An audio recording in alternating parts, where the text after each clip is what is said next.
37 ans qu'il milite. Ce couple de Marseillais est entré au PS à l'arrivée à l'Élysée de Valéry Giscard d'Estaing. Et pourtant, c'est la première fois qu'ils viennent à l'université d'été des socialistes. Eux, les différences entre les 6 candidats à la primaire, ça ne les dérange pas.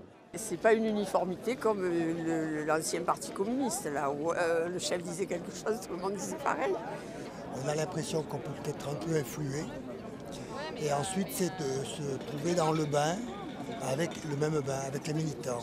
Et ça donne un certain enthousiasme.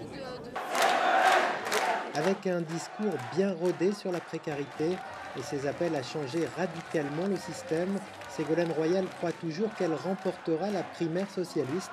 Troisième ou pas dans les sondages, ses militants la voient déjà à l'Élysée. Il y a qu'elle qui peut être au premier tour qui va gagner. Parce qu'elle a la carrure, elle a l'énergie, elle a l'expérience, elle a le talent. Elle est non seulement atypique mais apologétique.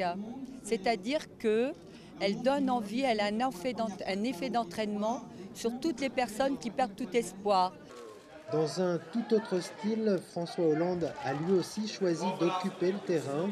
Multipliant les conférences de presse et les interventions devant ses partisans, il assume tranquillement et avec humour sa place de favori des sondages, un profil très apprécié de ses militants. Je crois que c'est quelqu'un qui parle des choses réelles, qui a peut-être un discours simple, mais un discours réaliste, un discours très réformiste, européen. Il a fait plusieurs fois référence à l'Europe et pour moi c'est essentiel.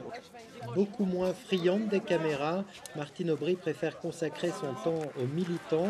À chaque fois, c'est une occasion de rappeler son CV, association, entreprise, gouvernement, sans oublier la direction du PS.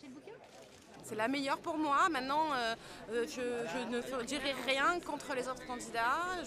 Je m'attache d'abord à ce que cet événement que sont les primaires ce soit réussi. Et donc le 17 octobre au matin, je soutiendrai le candidat socialiste qui aura été élu sans aucune difficulté, quel qu'il soit. Quel qu'il soit, c'est-à-dire outsiders compris, Arnaud Montebourg comme Manuel Valls prédisent des surprises. Le dernier mot reviendra aux électeurs. Premier tour le 9 octobre. Tout le monde, militant socialiste ou pas, peut aller voter.